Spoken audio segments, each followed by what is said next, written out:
Sí, sí, Gracias, sí está grabando. estimados alumnos. Esta clase del día 12 de enero se dedica a un tema importante en el curso de Metodología de la Investigación de la Universidad Nacional de Ingeniería, Facultad de Ciencias. El tema es fraude y o plagio en ciencia. Bueno, como ustedes saben, a mi edad ya he pasado por muchas experiencias, algunas alegres, otras tristes. Bueno, voy a empezar por una triste. En los años 1985, por allí, eh, pasé un tiempo en el Instituto Nuclear de Darmstadt, GCI Darmstadt. Acá ven un artículo que publicamos con los colegas, ¿no? M. Montoya,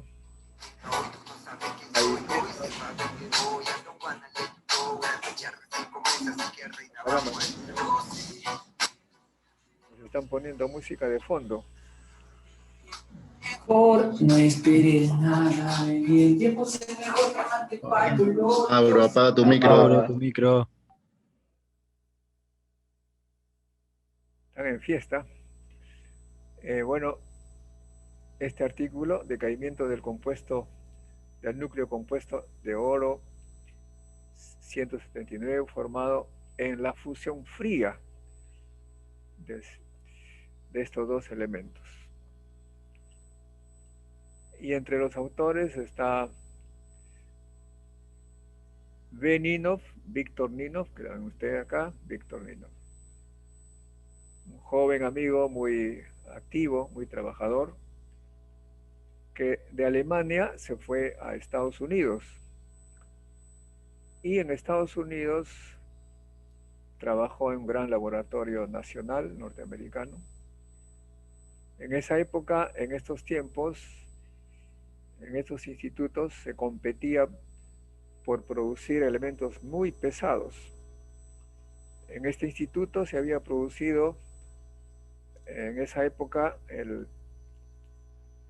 átomo con Z igual a 110, que era el más pesado que se había producido en un laboratorio, no existe en la naturaleza, por supuesto. Y la competencia por producir elementos cada vez más pesados era intensa entre las potencias, Estados Unidos, Alemania, Rusia. Muy bien.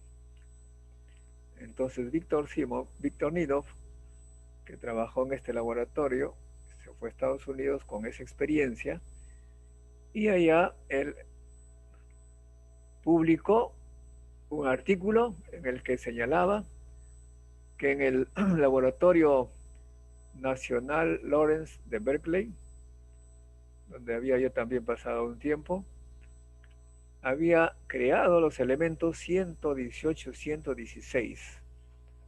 O sea que significaba que él se constituía como el líder de los líderes en este campo. Bueno,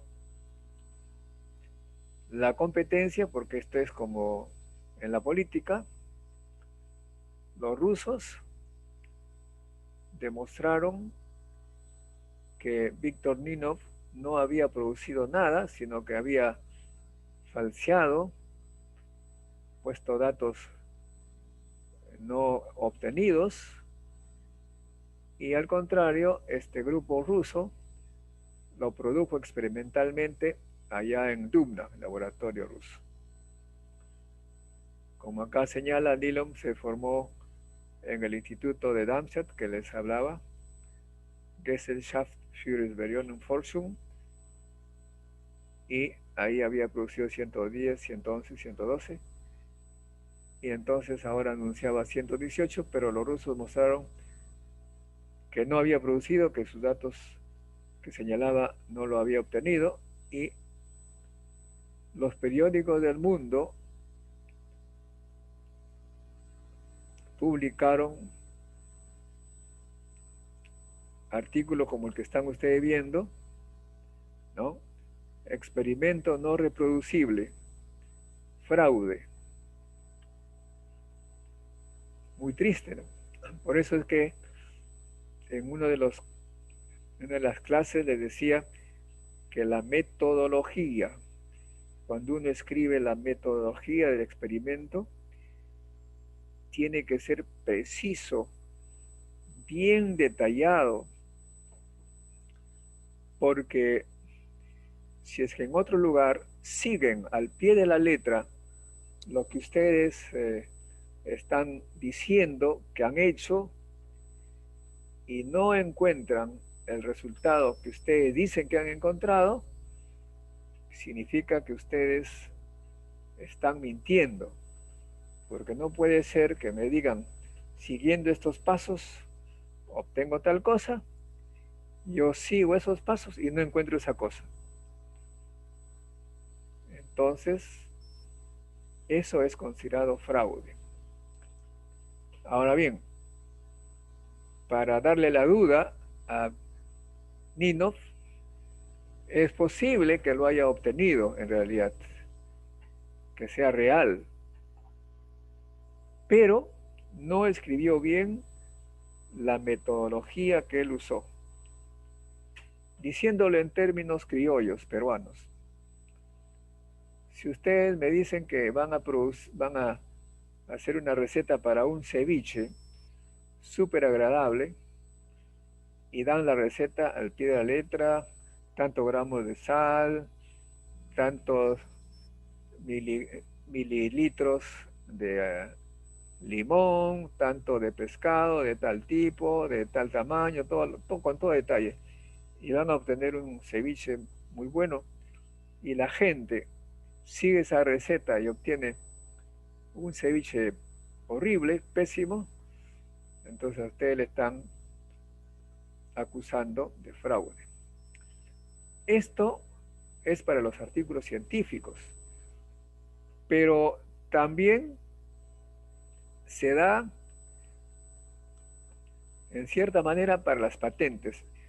Sin embargo, las patentes tienen otra consecuencia, porque si ustedes inventan algo y para solicitar la patente dicen con detalle todo lo que ustedes han hecho para obtener el aparatito inventado o el proceso inventado, y lo patentan, ustedes obtienen la patente, viene otro investigador, otro inventor, y demuestra que siguiendo al pie de la letra lo que ustedes han dicho, que han seguido como proceso, y no obtienen lo que ustedes dicen que han obtenido, esa patente que le dieron queda anulada. Y el otro, que de repente hace un experimento siguiendo lo que está señalado en el procedimiento, pero corrigiendo un error que ustedes han podido cometer en la redacción, entonces ellos corrigen eso y la patente pasa a poder del que demandó, del que denunció. En otras palabras, puede ser que usted sí ha inventado eso, que le funcionó perfectamente, pero que en la redacción de la metodología se equivocó en una palabra, le faltó una coma, qué sé yo. Por eso, estimados alumnos, es súper importante redactar bien, con detalle, todos los detalles en la metodología, en el proceso. Eso es fundamental. No sé, ustedes pueden interrumpir en cualquier momento, no sé si habrá una pregunta al respecto sobre este tema que acabo de mencionar. Me gustaría que haya más interacción. Profe, yo tengo una pregunta, pero acerca de, bueno, una vez que ya de repente el fraude es inevitable, o sea, es evitable, pero ya pasa. Supongo que la comunidad científica te va a ver con mal aspecto, o sea, con mal ojo. ¿Te puedes recuperar de eso? ¿Qué le pasó a su colega? ¿Se recuperó? una pregunta, Bueno, lo bueno, primero, curiosidad. es una curiosidad. Lo primero es que lo botaron del trabajo y se quedó sin trabajo, ¿no? Pero como usted dice, los colegas, los amigos lo conocen, ya no en Estados Unidos, en otro lado se fue y poco a poco fue este, escribiendo artículos. Ustedes pueden además, ojo, dicho sea de paso, amigos, alumnos, en este curso estamos aprendiendo a investigar y a publicar. Y más bien como tarea, a ustedes les digo que en las revistas científicas, en el Google académico, vean si es que Víctor Ninov ha publicado después de esa triste experiencia, ¿no? Y la próxima clase, en la práctica, uno de los problemas que se puede considerar es eso, ¿no? Como que ya tienen una tarea, no les voy a responder qué pasó con él, porque ustedes lo pueden averiguar. Les contaré, dicho sea de paso, o les repetiré, porque muchas veces he contado esta experiencia. Yo fui formado para científico, entre comillas, digo, ¿no? Por mi abuelo. Y seguramente ya les conté que la primera pregunta que él me dijo, que él me hizo, porque era una formación en base a preguntas, no en exposición del abuelo, que se puede considerar un gran maestro. Pregunta, dibuja la luna en cuarto creciente. ¿Ya les hablé de eso o no? ¿Les he preguntado en la clase anterior?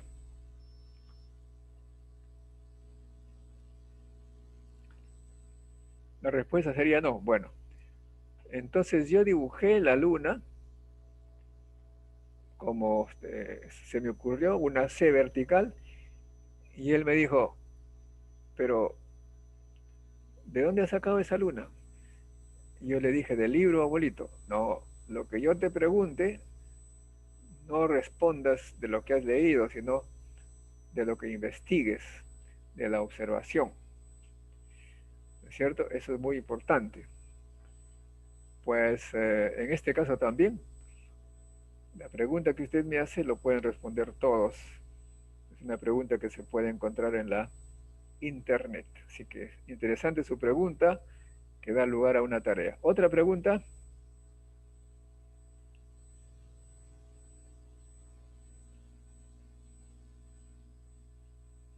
¿Está claro? Bueno, ok.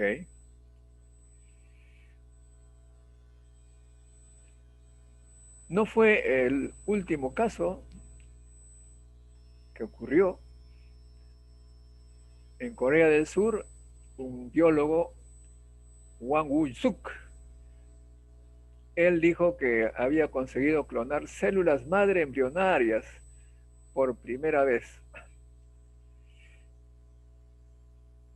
Y bueno, su foto salió en todos los periódicos del mundo porque era un anuncio revolucionario. Revolucionario, y se hizo pues él prácticamente un ídolo de la biología. En el mundo entero pasó a ser el number one, el número uno. Y nuevamente alguien demostró que él había falseado datos, ¿no? Que no había hecho lo que señalaba, porque haciendo lo que él decía no funcionaba. Y los periódicos del mundo también dieron cuenta de eso. Acá la gran revista Time dice el ídolo caído. Una gran tristeza para este señor, este científico. Igual ustedes pueden averiguar, acá está el nombre, qué fue de su vida después de ello. En realidad no voy a dar la respuesta, casi la doy, para que ustedes aprendan a averiguar.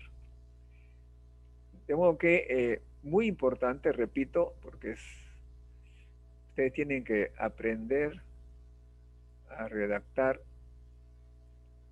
la metodología y el resultado de su investigación. Ok, bueno. Eso es lo que se llama fraude, ¿no? Fraude es cuando uno dice que ha encontrado algo,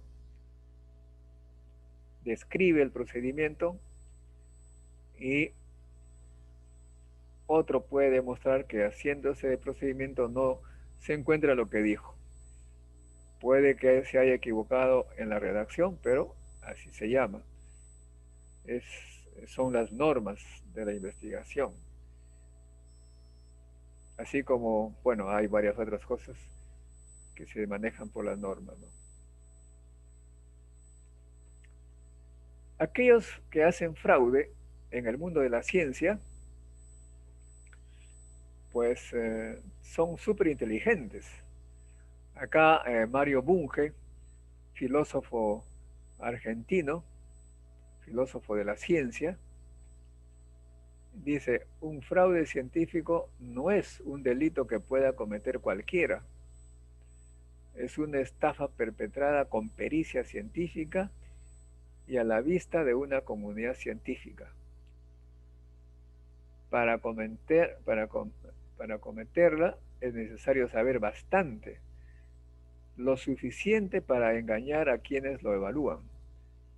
En esto es igual a la falsificación de moneda o de pinturas famosas. O sea que si uno quiere estafar en este campo, tiene que ser un experto. Mario Bunge me parece que ya ha fallecido. Me encontré con él en una conferencia, yo era panelista,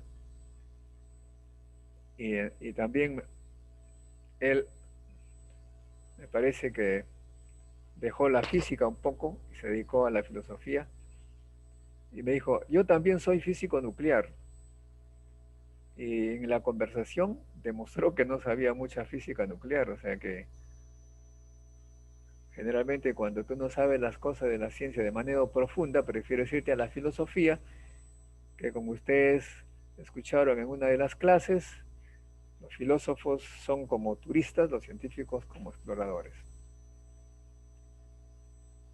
Ahora bien, eso es lo que refiere a fraude. ¿Está clara el concepto de fraude, estimados alumnos? ¿No hay ninguna duda?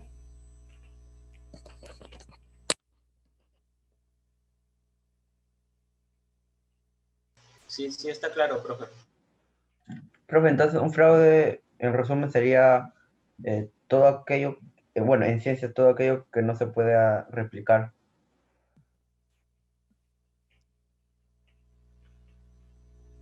Claro, en realidad es como una mentira.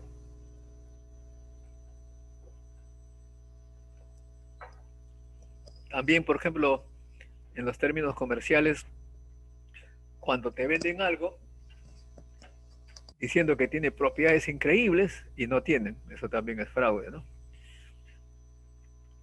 En el amor también hay algunas personas que muestran a la pareja para enamorarla cosas que no son de él y después se demuestra que no es así y es fraude, ¿sí? Photoshop, profesor. A ver, dígame. El famoso Photoshop. Photoshop, claro, pues que se Profe, arreglan las fallas. Profe, ¿alguna vez le pasó un fraude de amor? ¿Perdón? ¿Alguna vez le pasó un fraude de amor? ¿A mí? Sí. A ver, déjame recordar. Fraude de amor. Sí, sí, claro, varias veces, sí. Gente que simula cierto sentimiento, pero como dice acá el señor Mario Bunge, hay que ser súper inteligente para hacer fraude. Pero si no son tan inteligentes, uno se da cuenta al toque. Como que ustedes jóvenes que son de la uni, se van a dar cuenta muy rápidamente si es que alguien le quiere hacer fraude. Generalmente los que caen en fraude no son muy inteligentes o están recontra ciegos. ¿Ah? Hay que estar bien alerta. Mi compañera, es una anécdota que le voy a contar a ella. Por ejemplo, venía del banco después de cobrar una cierta cantidad de dinero y alguien le dice, señora, se le ha caído ese paquete. ¿Cuál paquete? Mire, uy, es de dólares. Tome, señora. No, le dice, no es mío, esto no es mío. ¿No es suyo? Entonces nos repartimos mitad, mitad. No, le dice, señora, hay que buscar al dueño. Mire, deme lo que tenga y se lo doy todo. ¿No? Ese es tipo, esos engaños. Pero mi compañera se dio cuenta que había algo raro y siguió su camino. No, digo, vaya a la policía. Entonces, generalmente la gente cae en eso, pues entonces le dan, para que no haya mucho tiempo perdido, le dan su platita y le dan un paquete de dólares que son falsos, cosas de ese estilo. Ahí estar muy atentos. Muy bien. ¿Otra pregunta? Pasamos entonces al otro tema que es plagio. Profe, Sí. profe. Y la teoría de cuerdas, escuché que no se puede replicar. No está bien su micro, no lo escuchamos. No, sí, le quería preguntar de la teoría de cuerdas, que no se puede recrear experimentalmente. Ah, no, eso es otra cosa. Eso es otra cosa. La teoría, o sea, la teoría de cuerdas no te dicen a ti que han hecho un experimento, ¿ah? Te están dando una teoría. Eso es totalmente diferente. Uno dice, esta es una teoría. Yo creo que va a ser así. Pero para realizar ese experimento, pues no se puede. Tiene que ser un experimento más allá de la capacidad humana, dicen, ¿no? Si alguna vez, teóricamente, se demostrara que sus predicciones no se cumplen, simplemente sería una teoría no válida, pero no es un fraude, porque nadie está diciendo que ha obtenido que es verdad, ¿no? Tan simplemente es una propuesta, una hipótesis. Ok, pasamos entonces al otro tema, plagio. Profesor, Sí, ¿usted se acuerda cuando Marilyn Monroe le quería estafar a Einstein? a Mary Murray quería casarse con Einstein, ¿no? Y dijo, para tener un hijo, para que se haga con mi belleza y su inteligencia. Y Einstein le dijo, ¿y si pasa al revés? O sea que no decía que salga bella como yo e inteligente como usted, pero si sale bruta como usted y feo como yo, mejor no. Es lo que dijo Albert Einstein. Conocido, sí, sí, sí. Muy bien, pasamos entonces a la parte de plagio, ¿no? Profesor, profe. Dígame. No, sino que mi comentario iba a que según Mario Bunge dice que la teoría de cuerdas no podría ser falsable, entonces.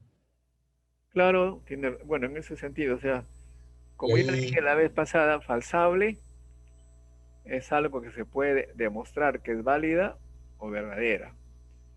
Pero como estaba diciendo, el experimento un poco que escapa de las posibilidades humanas, por lo tanto no se puede demostrar que es falsa o verdadera. Es algo entonces ya así sería como... sospechosa de pseudociencia. No, no, no, no, Ah, no, tampoco, porque está basada en cálculos, en fórmulas, en bases sólidas, es como una proyección, no es...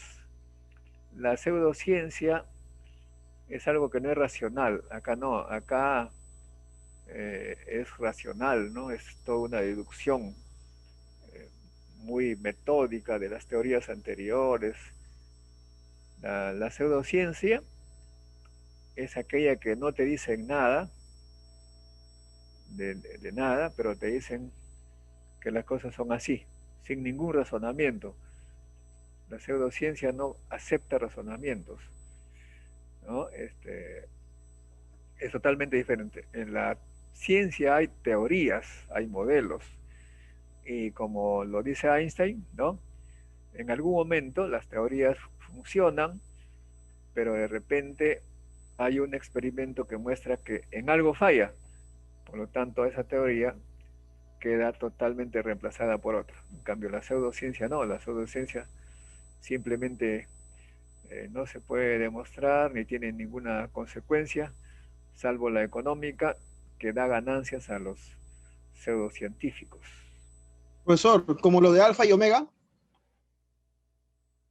Bueno, no conozco bien esa alfa y omega, pero si no hay un razonamiento, digamos, metódico, probablemente sea falsa, ¿no? Podríamos hablar también de las iglesias, de las religiones, ¿no? Que te dicen una serie de teorías sobre te dicen, por ejemplo, Dios pide un diezmo, me dan el diezmo, yo soy el que recibo. Eso, por ejemplo, puede decirse que es un fraude, una estafa, ¿no? Porque Dios no tiene por qué haber dicho eso, no tiene necesidad. No. En una época la Iglesia Católica cobraba para perdonar pecados. ¿Se acuerdan? En la época se cobraba para tener un lugar en el cielo. Esas cosas son basadas en las creencias de fe de la gente, pero no generalmente del que las difunde. Generalmente los que difunden esas cosas no creen, sino que están usando el deseo de creer de las personas. Profesor, Sí. yo una vez escuché que en una iglesia evangélica, no quiero decir el nombre, pero decían que tienes que ir dando para ir construyendo tu casa en el cielo. Tienes que ir dando tu adelanto, ¿no?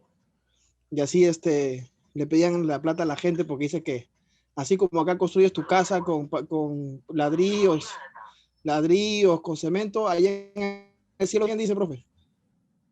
Bueno, todas las iglesias tienen algo de eso. Todas te piden algo.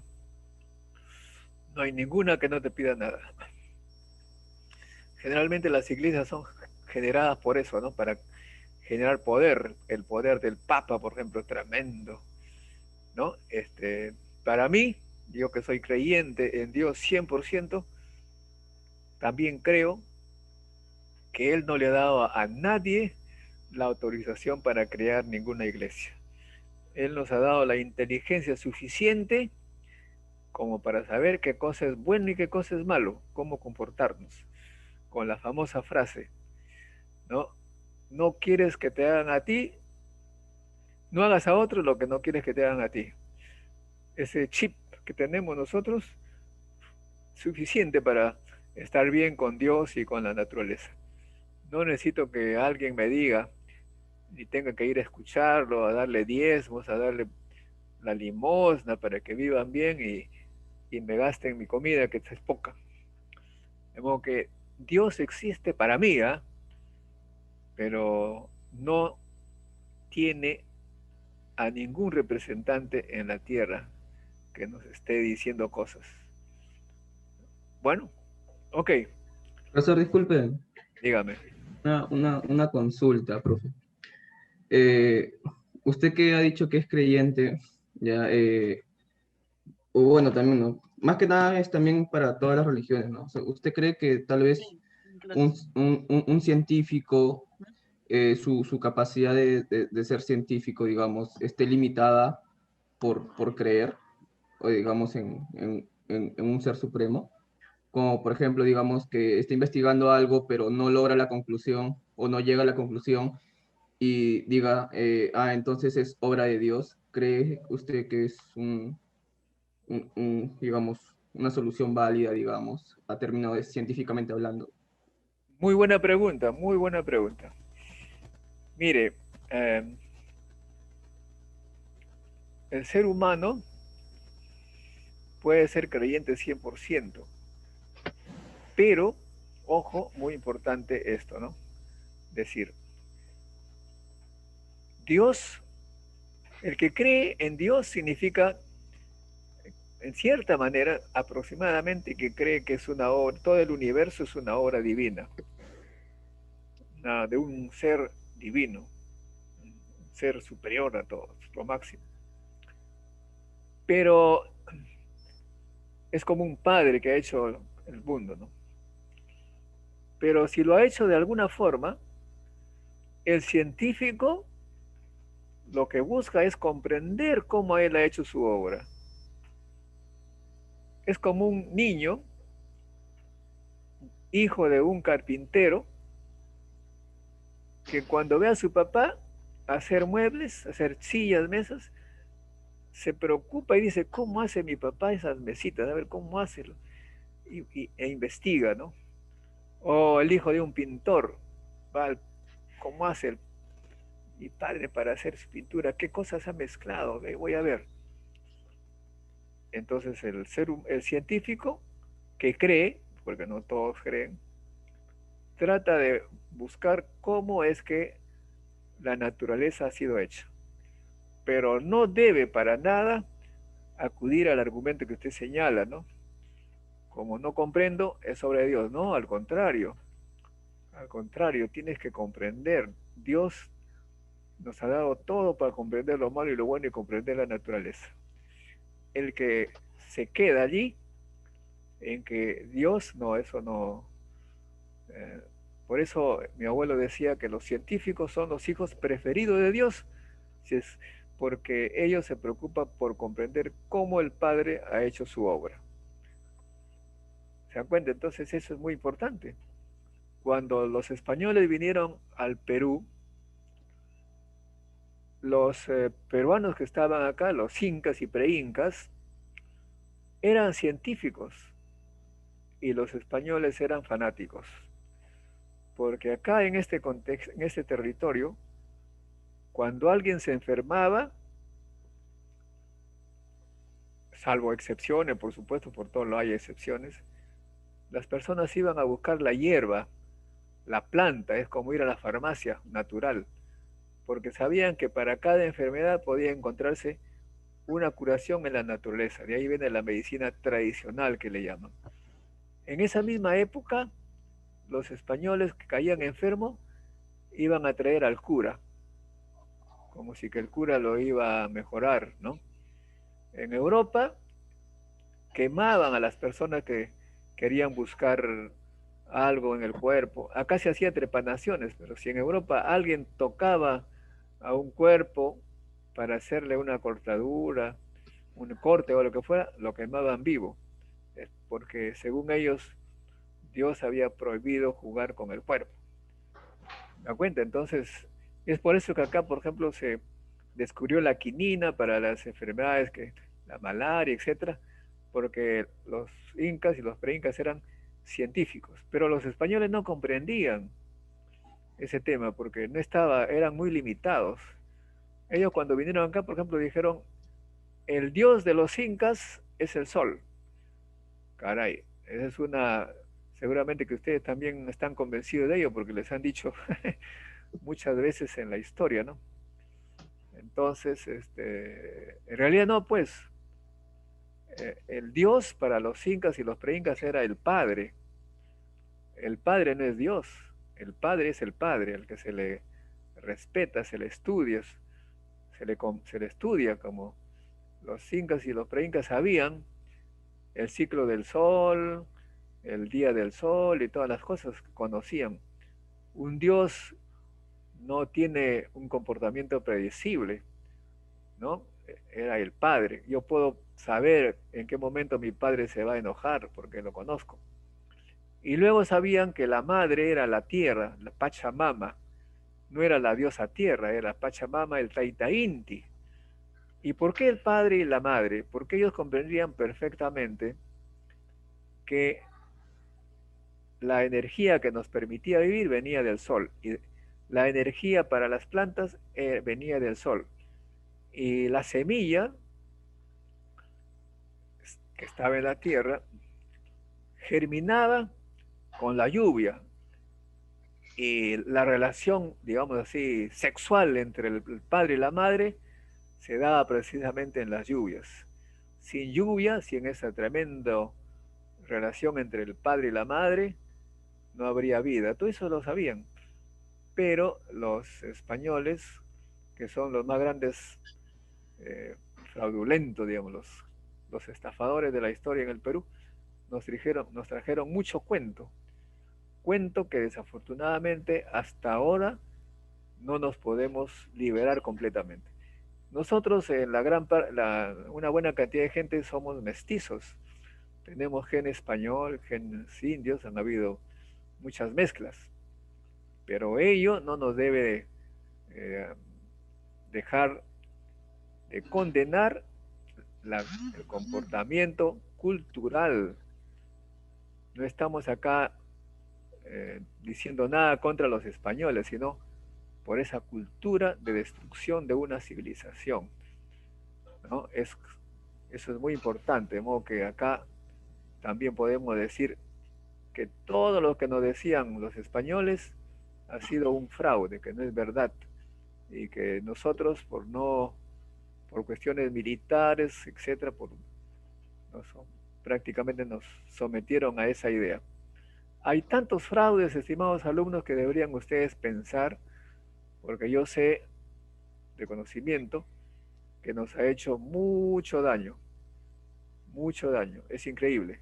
Por ejemplo, a mí me hubiera gustado hablar quechua, pero nos impusieron una lengua y vivimos un poco con esa falta. Tuviéramos mucha más capacidad de desarrollo si tuviéramos el quechua. Los países más desarrollados dominan muchas lenguas, la propia y de otras. En Suiza hay 4 lenguas que se usan, 4 idiomas. En fin, de modo que todo eso es motivo para pensar, porque la investigación científica, como ya lo dijimos, es una actividad crítica. Hay que ser críticos, hay que siempre cuestionarse, como dijo Einstein, para terminar por comprender. Uno de los tantos problemas de lo que ustedes me están hablando, por ejemplo, es los modelos estéticos, ¿no? Hay mucha gente que vive acomplejada porque trata de parecerse a modelos estéticos diferentes al que nos corresponde, porque nos han impuesto esos modelos a través de la televisión, el cine, etcétera, y es lo más absurdo que puede haber, pero la gente ya está inoculada con ese virus de los modelos estéticos y también, por supuesto, los valores morales. Todo lo ha hecho el poder que domina los medios culturales. En fin, bueno, volvamos al tema entonces de ¿sí? ¿Usted conoce el dios de Baruch Spinoza? No conozco a quién será ese señor. Era discípulo de René Descartes. Ah, bueno. Cuando a Einstein le preguntaban si creía en Dios, Einstein decía que él creía en el Dios de Spinoza, y que no había leído Spinoza, quedaba en el aire. Ah, ya, bueno. Bueno, Einstein tenía, no todas sus horas eran buenas, ¿eh? Porque Albert Einstein era... Ah, eso es lo que quería decir. Un científico cuando hace ciencia debe deshacerse totalmente de sus fe, de su creencia, porque la ciencia tiene que buscar la forma como se comporta la naturaleza sin prejuicios. Y Albert Einstein tenía prejuicios. Cuando se enfrentó a la gente que creía en la mecánica cuántica, él dijo, la mecánica cuántica no puede ser verdad porque Dios no juega a los dados con la naturaleza. De modo que ahí ven ustedes que se equivocó, pues, porque no hay que mezclar conocer la naturaleza no tiene que ver con pensar la manera como razona Dios. Mi abuelo decía, hay que ser demasiado soberbios para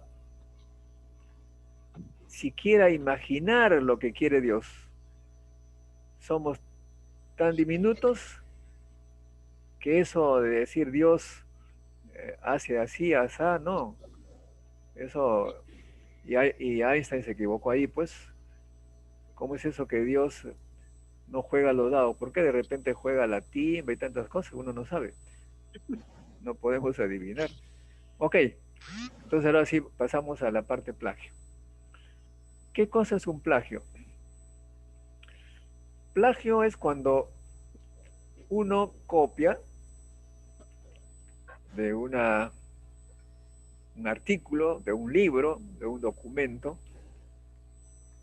un párrafo, por ejemplo, lo coloca en el artículo propio, en su libro propio, y no menciona quién lo dijo primero. O sea, no menciona el autor del original.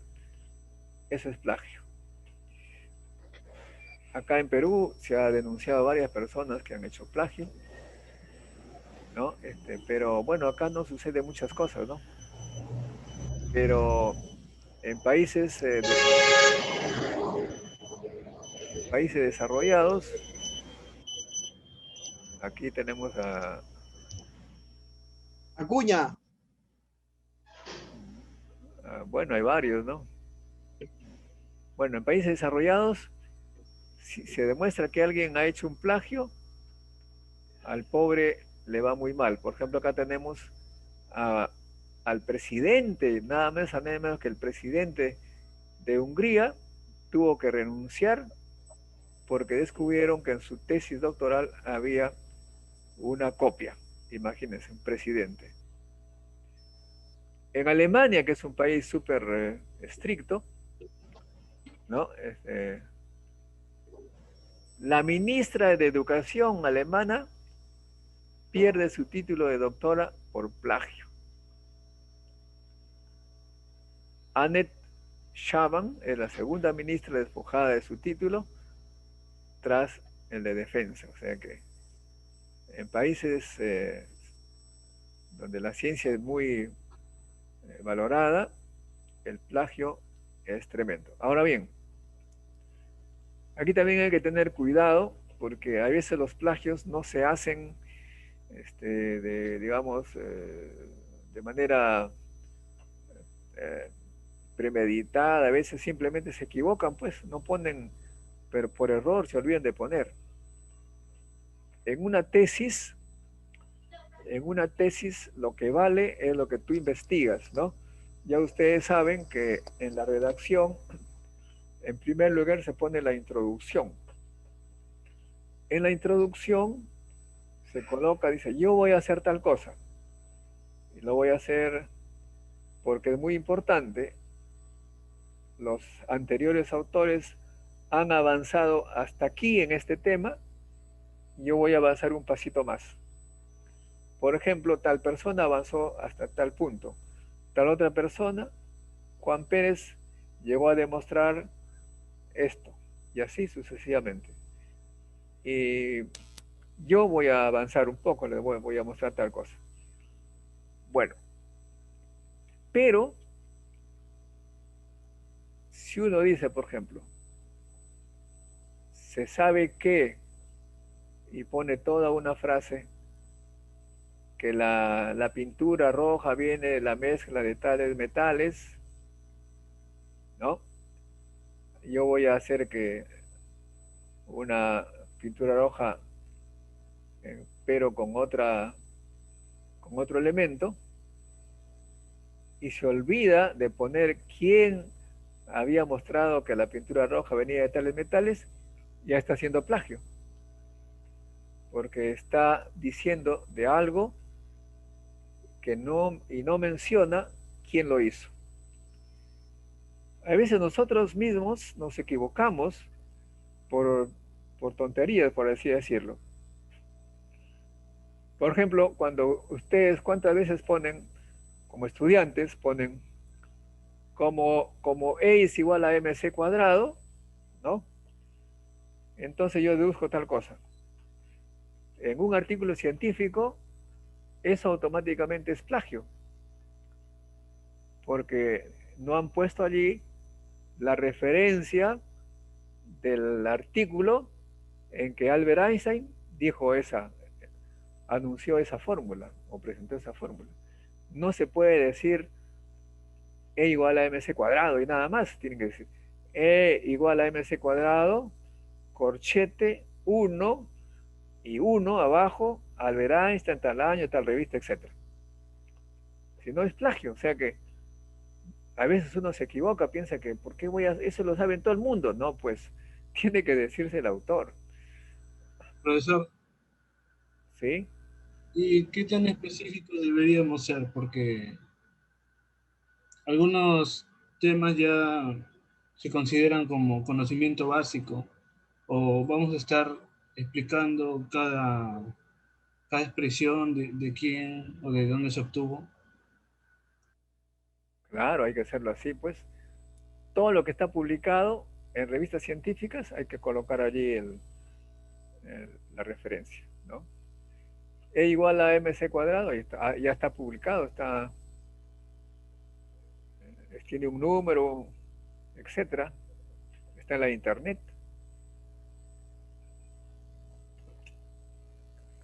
Claro, no se puede poner aquello del pasado porque no tiene publicación, ¿no? Algunas cosas se sabe, pero siempre se menciona. Esa es la costumbre. Bueno, ok. Doctor, inclusive el parafraseo también tiene que ser referenciado, es lo que entiendo. Claro, o sea, si ustedes ponen exactamente lo que dijo, ahí también no lo van a aceptar en una revista, tienen que ser, decirlo de manera diferente, ¿no? Las palabras no tienen que ser las mismas.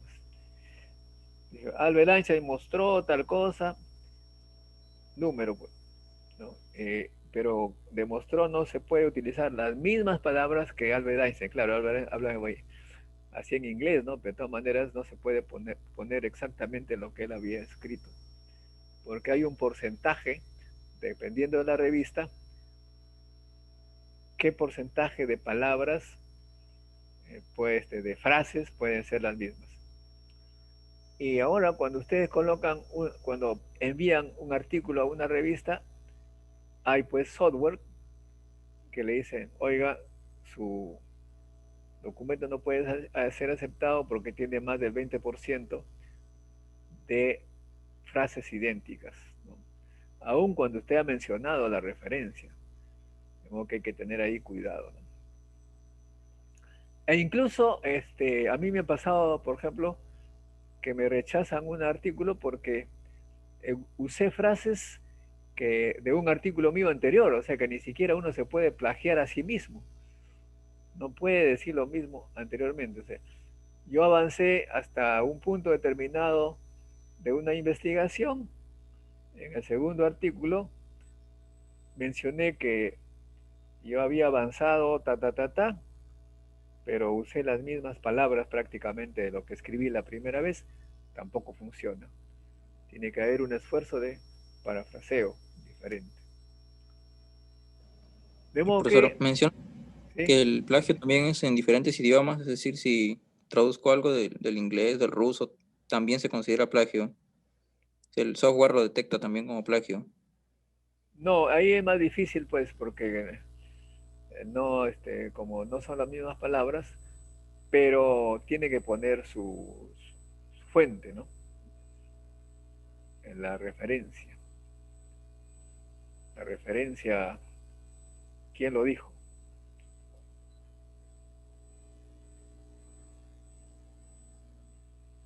Muy bien, entonces acá tenemos este ejemplo. En conclusión, solo publicar resultados de experimentos o cálculos reproducibles Para ello, en la sección de metodología debe explicarse en detalle cómo se obtuvo el resultado. Si se usa textos de otros, deben ir en comillas, ¿no? Si es tal cual, e indicar el autor. Claro, algunas veces quieren usar exactamente la palabra del autor, bueno, pueden poner en comillas, pero eso es un poquito, no, ya no se usa mucho ya. En los libros se usa mucho, pero en los artículos científicos no.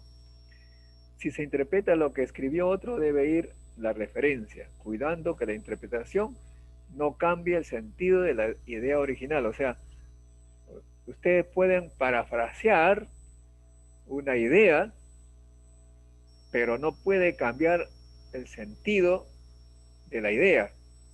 O sea, es muy importante, ¿no? Hay veces uno cambia algunas palabras y dice otra cosa. ¿Ok? Bueno.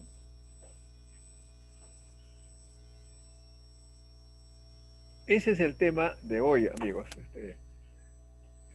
del plagio y esto. Entonces, bueno, lo que quería luego es a ver si hay preguntas al respecto para que todo quede claro.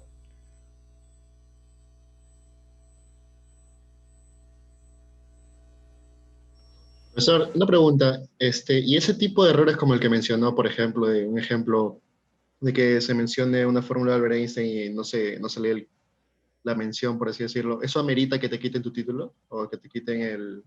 Ah, buena por ejemplo, pregunta. por un error de ese tipo le pudieron haber quitado el doctorado a esta ministra, por ejemplo? Muy buena pregunta. Eso depende de la, diríamos, la rigidez de la institución. Pues ahí la universidad va a analizar, ¿no? Por ejemplo, en el caso que han mencionado del señor Acuña. El señor Acuña fue acusado de plagio. Yo no, francamente, no he leído su documento ni nada, no me interesó mucho el tema.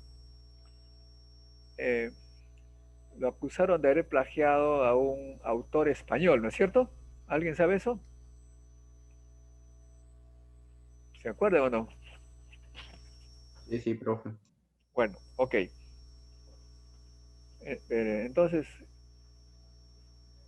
pero entiendo que su tesis era del análisis de un caso de su universidad o una de sus universidades.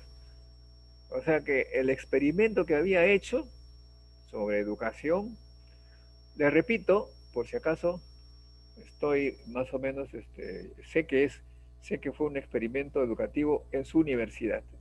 Es como si que yo, por ejemplo, estuviera en este momento haciendo una tesis con lo que estamos hablando, con los alumnos de la uni, y al terminar los exámenes hago un estudio de lo que ocurrió en la clase, y eso puede hacerse una tesis, ¿no? Si ustedes salen cosas súper originales, hacen qué sé yo hago un libro de mi experiencia con ustedes, ¿no? De la uni. Ahora bien, pero si en la introducción, primero que yo hago una introducción de la tesis y digo, bueno, la enseñanza universitaria tiene pues todo un amplio espectro de posibilidades en el mundo, etcétera, etcétera, ¿no? En el caso concreto, yo voy a estudiar el comportamiento psicológico de mis alumnos de la metodología científica de la UNI en el segundo ciclo del 2020, antes de la pandemia, cómo se comportaron durante la pandemia, cuál fue el efecto de la pandemia, el uso de la internet, etcétera, etcétera. Muy bien. Entonces, si me acusan de haber plagiado a un español, pueden haber acusado en la parte de introducción que usé algunas frases que él de repente tiene publicado en algún lugar, ¿no? Pero la universidad que me da el título de doctor no me da el título por la introducción, sino que me da el título por haber descubierto un comportamiento muy original de mis alumnos de metodología de la investigación durante la pandemia. ¿Se dan cuenta? Entonces la universidad analiza eso y dice, pero yo no le di el título por la introducción. O sea, por haber plagiado eso no tiene mucha influencia en su trabajo de investigación. No, ahí hacen ese análisis y bueno, no pasaría, digamos, no sería muy serio.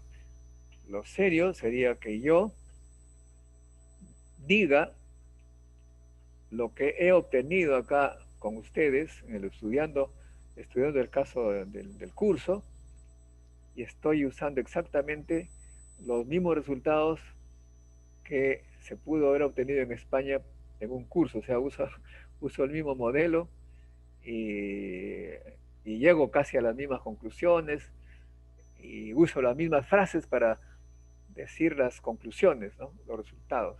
Ese es más o menos mi análisis, pero como digo, para hacer la salvedad, yo no he analizado ese caso, no estoy contundente.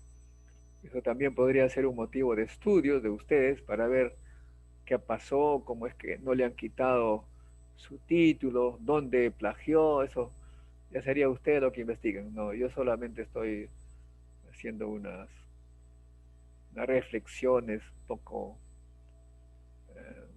especulando, mejor dicho. ¿Otra pregunta?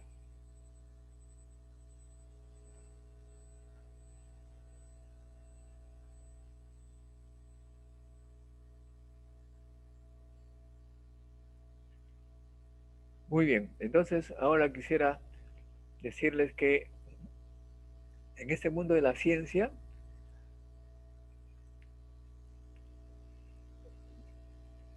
los científicos son humanos. Hay digamos así, muchos intereses. Los científicos no son santos, ¿no? En tiempos pasados, mire lo que ocurría. Uno enviaba su artículo en físico. Lo enviaba a una revista de Alemania. Entonces lo enviaba allá y al mes regresaba también una carta en físico, no había internet. Decía, su artículo ha sido rechazado. Bueno, piña pues. Pero luego aparece, 3 meses más tarde, aparece un artículo que prácticamente es lo mismo que yo hice. ¿Qué pasó? Dicen que se prestaba para que los referís simplemente rechacen el artículo de alguien para que ellos hagan el experimento, le hagan correcciones, lo mejoren, etcétera, y publiquen ellos. ¿Se da cuenta? Entonces, ese también es una especie de fraude, de copia, de plagio y de todo. No tiene nombres. Por esa razón, hoy en día se ha inventado lo que se llama los repositorios.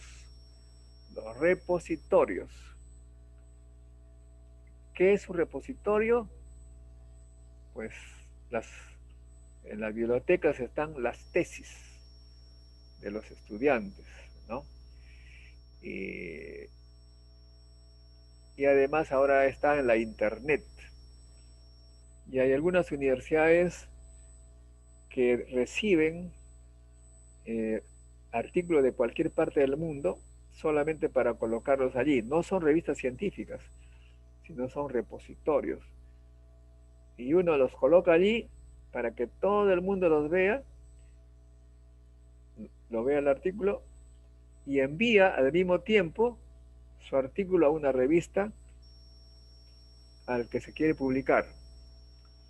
Si por si acaso me rechazan mi artículo y después veo que ha salido publicado en otro lado, modificando por supuesto, ahí yo puedo denunciar. Miren, yo digo, Esto ya estuvo publicado en el repositorio. Ya ustedes no pueden hacer ninguna, no pueden decir que esto no ha sido publicado antes. Para eso quisiera mostrarles, vamos a ver si puedo. A ver.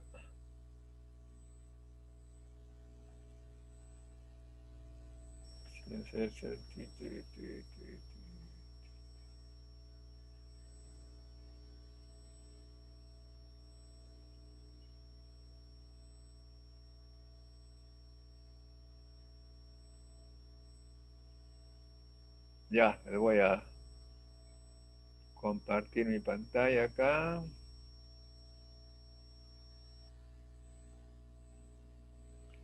Acá, por ejemplo, miren ustedes. Esta es la Universidad de Cornell.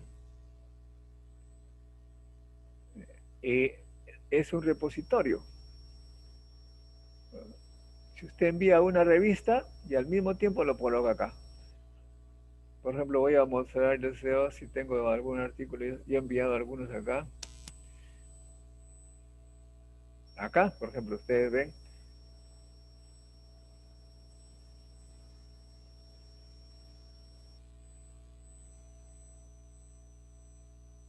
Un artículo que envié hace mucho tiempo.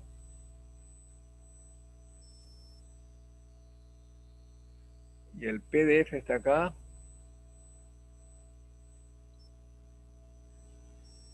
Ahí está. Entonces es un artículo que lo envié desde la UNI, desde el IPEN, hace mucho tiempo, que no tiene fecha, no tiene nada, en absoluto. Y luego esto fue enviado a otra revista, no, a una revista, porque este no es una revista, es un repositorio. ¿Ok? Entonces nadie me pudo robar este artículo. Ningún referí que pueda haberme rechazado. ¿Se dan cuenta? Y esto impide que alguien se apropie de tu trabajo. Quisiera también mostrarles, ustedes habrán escuchado hablar de un Harold Helmholtz, ¿o no?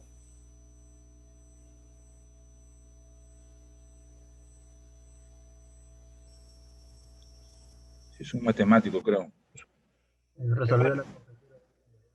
Que se hizo súper famoso.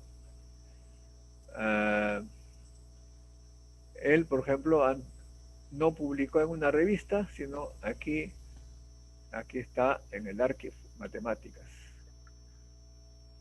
Publicó sobre, ¿cómo se llama esto?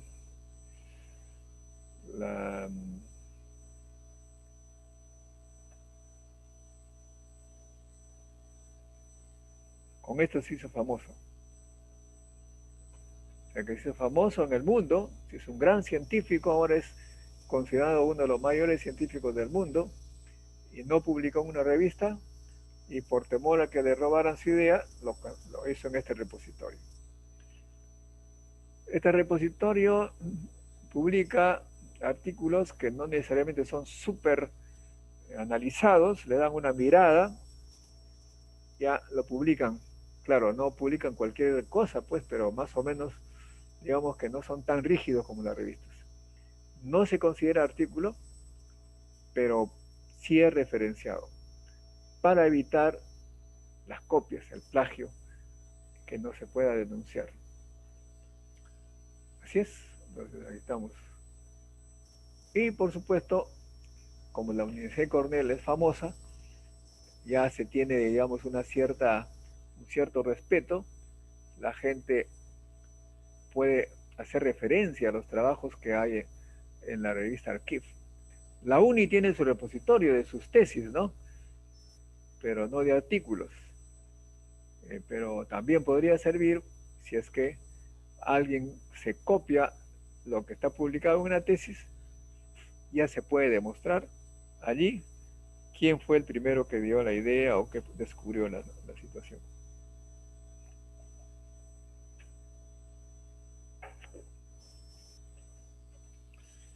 Bueno.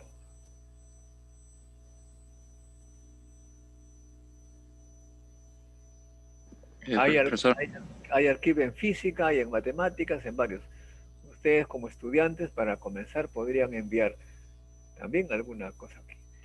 Hay algunas condiciones también para eso. Sí, dígame.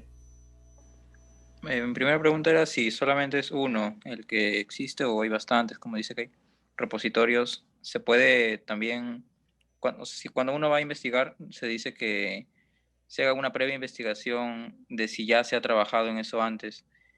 ¿Se tiene que investigar en estos repositorios también? Ah, o sea, para empezar, dice usted. Sí, para empezar una investigación, se podría tomar como referencia los repositorios. Sí, claro, hay gente que usa esos repositorios, pero digamos que lo mejor es ir pues a las revistas ya publicadas. Pero, como digo, los repositorios son descubrimientos que no han sido pasados por una rigidez fuerte. ¿No? Estimado profesor Oncevallo, ¿usted tiene alguna experiencia en esto de los repositorios? Bueno, yo también, buenas noches con todos. Bueno, también tengo entendido, hay otros repositorios. Cada universidad a veces crea un repositorio de sus tesis también de doctorado. En muchos casos es libre. En Archive, claro, también hay varios grupos muy famosos que colocan sus trabajos científicos allí, debido a que también para pasar pues una revisión de la revista pasa a veces un tiempo considerable, ¿no? A veces 2 meses, ¿no? O 3 meses. Y lo que muchos grupos y a veces sí, y a veces en muchos casos un año. Y entonces muchos de los grupos suben a Archive esencialmente, que se ha vuelto un repositorio bien famoso a nivel mundial, ya que tiene o abarca todas las áreas también. En física hay muchos artículos muy buenos que luego pasan, ¿no? a revista. Y también hay algo que escuché en algunos grupos, que muchos de ellos a veces colocan estos archivos y colocan primero, digamos, lo que mandan a la revista, luego la revista hace una revisión, ¿no? A veces hay algunas cosas que cambian y ellos vuelven a subir el archivo corregido a Archive, ¿no? El que va a ir ya publicado a la revista. Entonces ahí en muchos casos ustedes pueden ver en muchos artículos hay dos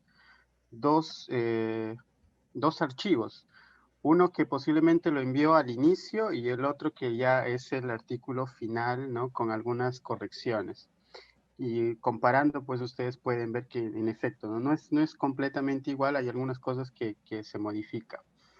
Y otro detalle también que muchos grupos hacen es porque lamentablemente pues muchas revistas son pagas, ¿no?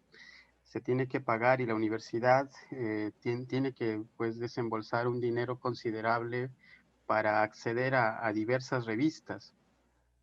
Entonces muchos de los grupos, conociendo también ese factor, ¿no? También colocan estos trabajos para la comunidad científica, ¿no? Esencialmente pensando en universidades pues, que no tienen los recursos para poder pagar anualmente, ¿no? La suscripción a estas revistas que, bueno, en muchos casos son caras también, ¿no?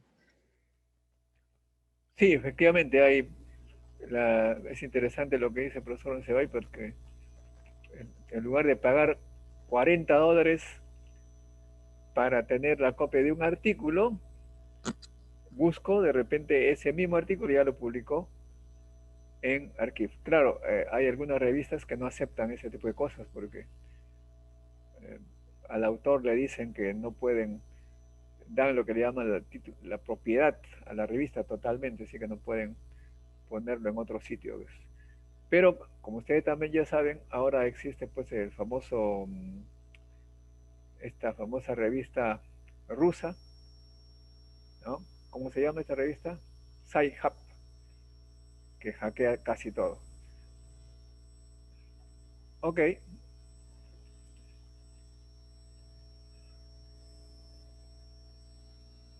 Vamos entonces estamos acá, aquí.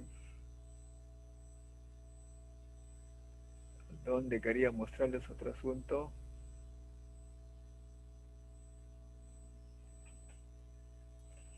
Bueno, entonces, para terminar, estoy preparando videos que son buenos ejemplos para incentivarlos a ustedes.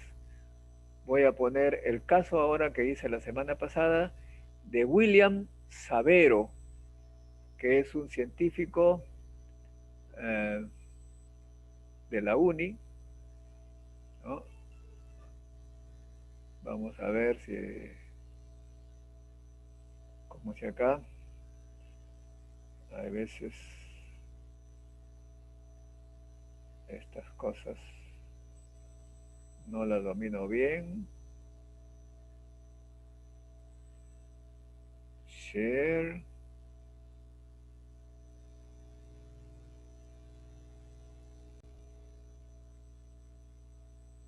William Sabero, miren, es un joven que vivió en Santa Clara, ahí por ¿cómo se llama? Yendo a Chosica, de un colegio público, como casi todos nosotros, y ahora es un gran científico en la Universidad de Barcelona, estuvo en París. Y esto es como un incentivo para que ustedes sigan esos ejemplos si quieren. ¿Ya? Mira, han entrado ya 400 jóvenes a ver esto, o sea que es de bastante importancia. Ok, entonces ahí va.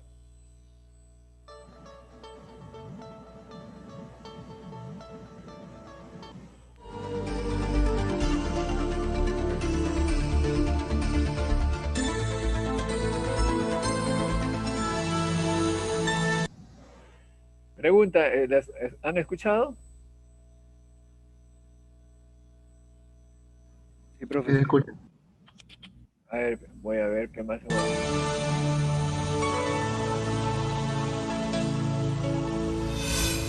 Tenemos ahora una nueva excelente actividad. Vamos a entrevistar al doctor Williams Sabero Torres, que es egresado de la Facultad de Ciencias de la Universidad Nacional de Ingeniería y ahora se encuentra haciendo estudios en España, investigaciones en España. Él de Perú se fue a Francia, estuvo en la Universidad de Grenoble y luego en la Universidad de París y actualmente está en España. En esa sección que nosotros tenemos, cómo lo hizo, nos interesa mostrar a la juventud cómo con esfuerzo, con estudio, perseverancia, se puede llegar lejos, llegar a cualquier laboratorio internacional y alcanzar grandes publicaciones con científicos de alto nivel. Y por ello damos la bienvenida a William Sabero. Buenos días, Williams, ¿cómo estás? Buenos días, doctor Montoya. Buenas tardes por aquí. Muchas gracias por la invitación. Encantado de participar en esta iniciativa. Cuéntanos en primer lugar tu historia académica. Primero, ¿dónde nacieron tus padres? ¿Dónde naciste tú? ¿En qué escuela estudiaste? ¿En qué colegio? Lo primero. De acuerdo. Bueno, toda mi familia es de Huarochirí, de un pueblo que se llama San Jerónimo de Surco, que está a 2 horas de Lima. Es bien conocido actualmente por sus cataratas. Yo nací en Lima, soy el último de 5 hijos, tengo 4 hermanos, 2 hermanos y 2 hermanas. Mi padre fue docente en una institución educativa primaria nacional y mi madre comerciante. Bueno, yo estudié en un colegio nacional de primaria, en la institución educativa 1135 que queda en Santa Clara. Ahí hice mis estudios primarios y luego continué con mis estudios secundarios en una institución que se llama Abraham de Lomar en Santa Anita, que es el distrito donde vivo. ¿Cómo es que se te ocurrió a ti postular a la UNI? ¿Por qué la UNI? ¿Por qué las ciencias? Bueno, la curiosidad por la ciencia, en realidad por los números, ya se me vino desde pequeño, en realidad. Siempre tuve un apego más por los números desde que estaba en el colegio. Siempre me gustaba más las matemáticas, no tenía un apego especial por una disciplina, pero sí me gustaban bastante los números, ¿no? Igual en secundaria me gustaban también, bueno, cuando empezamos a ver los cursos de física y química. El apego bueno, mi primera aproximación a la universidad fue quizás a través de mi hermano, que él también estudió en la UNI, en la Facultad de Ingeniería Civil. Entonces fue a través de él la primera aproximación a la universidad. Y después también surgió como un desafío, ¿no? Porque siempre escuchaba también que era en esos tiempos, ¿no? Era una universidad bastante exigente, con muy buena formación. Entonces eso me atrajo también bastante y lo tomé en ese momento como un desafío. Y aparte del hecho de ser una universidad nacional, me dio también fue como otro plus para mí, para poder aplicar y postular a la universidad. Y luego la pregunta siguiente es, ¿cómo es que tú tuviste la oportunidad de viajar? ¿En qué momento hiciste el primer contacto para irte a Francia? ¿Cómo fue ese contacto? Bueno, eso ya empezó cuando estuve terminando la carrera en el noveno décimo ciclo más o menos de la universidad. Yo estudié en la Facultad de Ciencias, soy físico de formación. Y en ese momento tuve la oportunidad estuve realizando los estudios de tópicos de investigación, recuerdo claramente, y estuve trabajando con el doctor Estrada. Y en ese momento me surgió la oportunidad de participar como un grupo de colaboración en una conferencia que se llamaba Spectra, que se realizaba cada 4 años, recuerdo, en Perú. Entonces, esa fue la primera aproximación, digamos, porque cuando participando en esta conferencia que fue en el 2009, pude conocer a diversos investigadores de Francia que fueron a hacer sus ponencias en Perú. Entre ellos estaba, pues, por ejemplo, Robert Batista, Frédéric Chandesson y Alain Schul, que forman parte de esta organización o esta asociación que se llama Puebla de Raymond. Entonces esa fue mi primera aproximación. En ese tiempo todavía estaba siguiendo los tópicos de investigación, recuerdo, y estaba entre dos temas, ¿no? Estaba entre la electrónica de spin y otro tema que estaba más vinculado al láser por Lips. Entonces, después de esa primera aproximación con estos investigadores, pues terminando la carrera, comencé a aplicar. O sea, mi intención era salir debido a bueno, quería extender un poco los conocimientos que tenía y me atraía mucho poder salir en ese momento fuera del país. Entonces, me basé básicamente en los temas que seguí en los tópicos de investigación. Como digo, había empezado a ver estos temas de forma más teórica y pues me aventuré yo creo que como muchos de los estudiantes, a enviar correos electrónicos a las personas en general. Comencé a buscar un poco en internet los investigadores o las personas que se dedicaban a esas cosas que yo había visto de forma, digamos, en ese momento todavía bastante superficial, pero que me interesaba mucho. Entonces comencé a enviar, obviamente pues muchos de ellos no me contestaron o me dijeron que bueno, en ese momento no se podía. Y pues fue en ese momento el doctor Alain Schul, que me dio la oportunidad de poder hacer una pasantía en el COA de Grenoble. Entonces mi primera salida fue en principio por 5 meses para hacer esta pasantía. Y una vez estando allá, como yo tenía toda la motivación y toda la intención de poder seguir mis estudios, entonces comencé a preguntar ya estando en el laboratorio y a poder indagar un poco acerca de las universidades. Y fue así como estando ya en Francia, en Grenoble, postulé por un máster en la Universidad Joseph Fourier, que ahora es Grenoble Alpes. Y pues fui aceptado gracias también al apoyo, en este caso, de los investigadores con los que hice la pasantía en el CEA de Grenoble. Y bueno, una vez estando en el máster, comencé, terminando ya el máster, apliqué por estas, en Francia hay diferentes tipos de financiamiento para hacer las becas doctorales. Yo tenía ya la intención de seguir con la investigación y también de pues, postular a una de estas becas.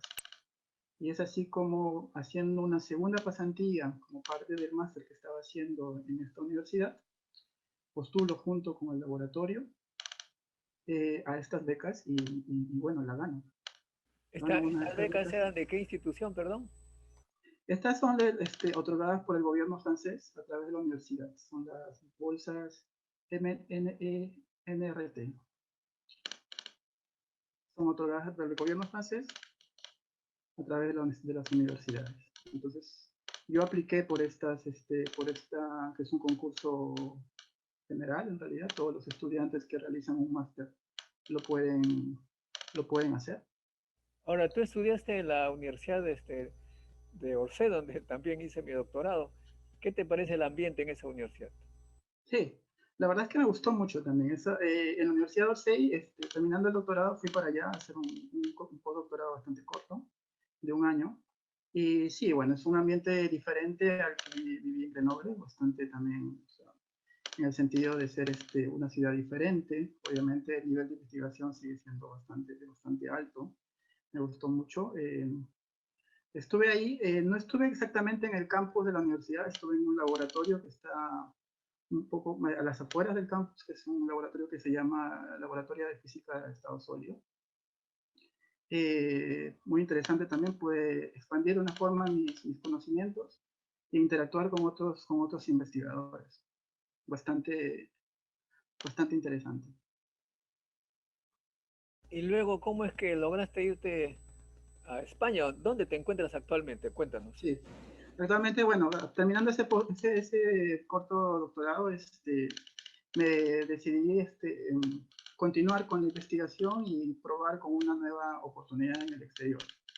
En este caso me surgió la oportunidad de trabajar en un proyecto europeo aquí en Barcelona, en un grupo en el Instituto Catalán de Nanociencia y Nanotecnología. Entonces, ya terminando el postdoc allá en la Universidad de Orsay, pues apliqué por esta convocatoria y pude ser, digamos, fui aceptado, ¿no? Para trabajar en este proyecto. Ahora Y bien, desde ahí estoy. para explicar en forma sencilla, pedagógica, digamos, para aquellos que no son especialistas, ¿cuál es tu tema de investigación? La espintrónica, ¿qué cosa es eso? Cuéntanos. Bueno, a ver, yo trabajo, sí, la electrónica de spin es un campo de investigación que trata o que tiene como objetivo utilizar el spin del electrón, esa propiedad intrínseca del electrón, como un medio para codificar información.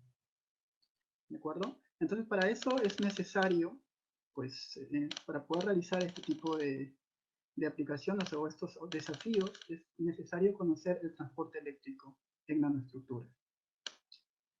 Y además de eso, de estudiar este transporte eléctrico en nanoestructuras, es importante poder cumplir con 3 objetivos principales.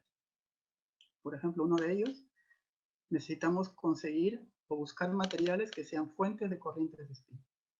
Nosotros estamos bastante familiarizados, creo yo, la mayoría de nosotros, con lo que es corriente eléctrica, ¿cierto? Es una corriente eléctrica, es el flujo de portadores de carga. Una corriente de spin es un flujo de spines, pero todos alineados en una dirección específica. Entonces, eso es lo que tenemos que buscar materiales que puedan generarnos estas corrientes. Lo segundo, si queremos desarrollar dispositivos lógicos, necesitamos manipular estas corrientes de spin.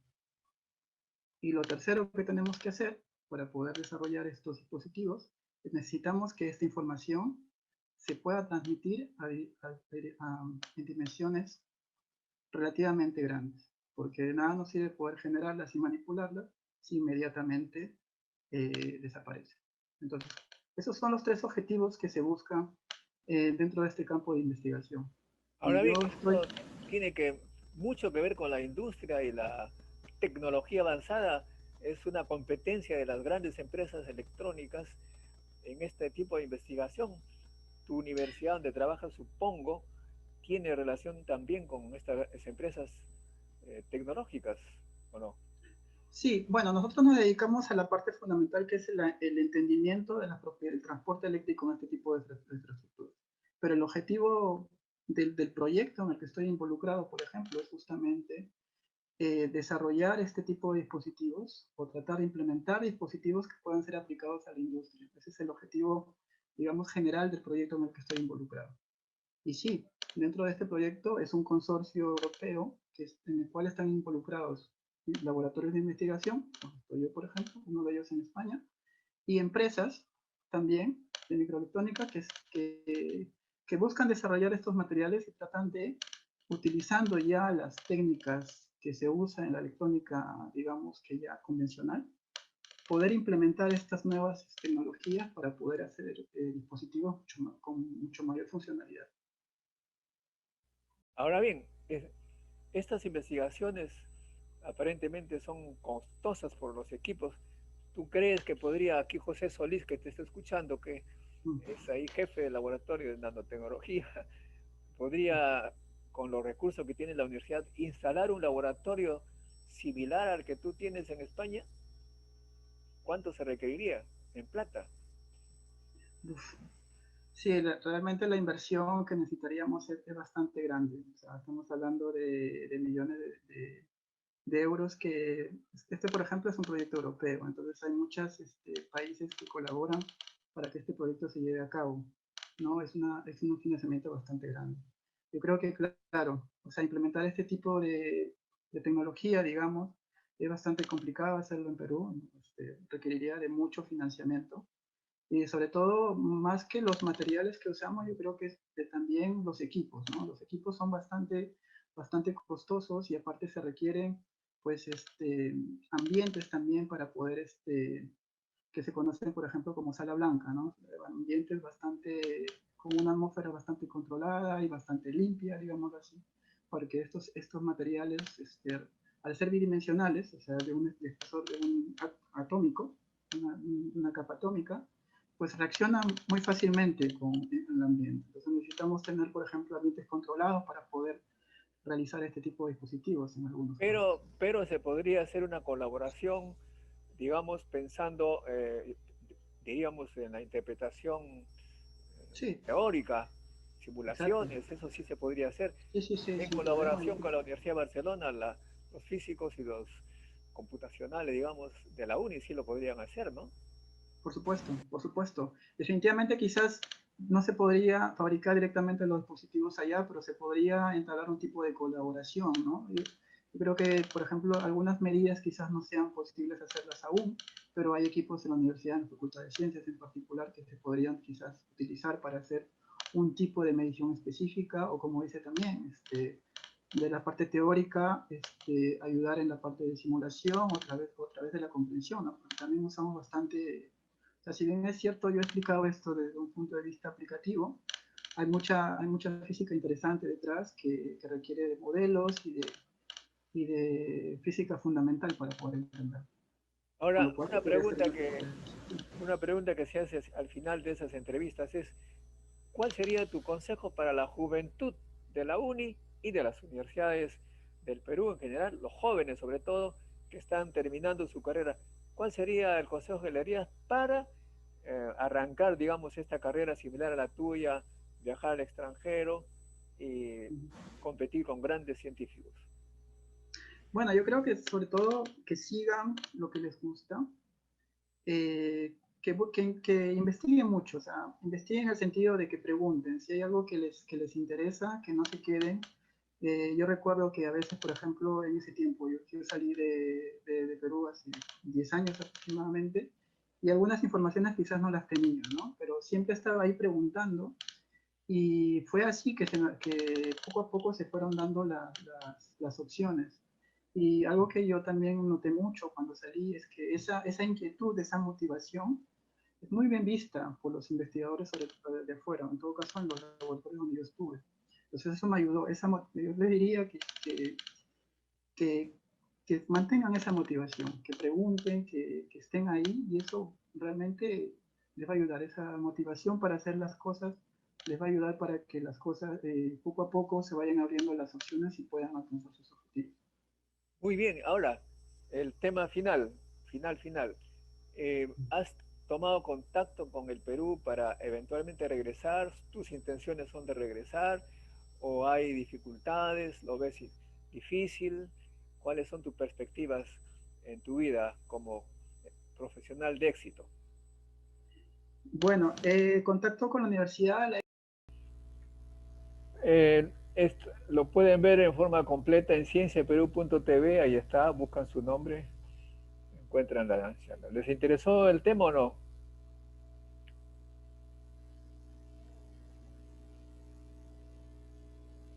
Por supuesto que sí, profesor. Bastante interesante. Sí, profesor. Muy bien, entonces ahora vamos a pasar a la lista.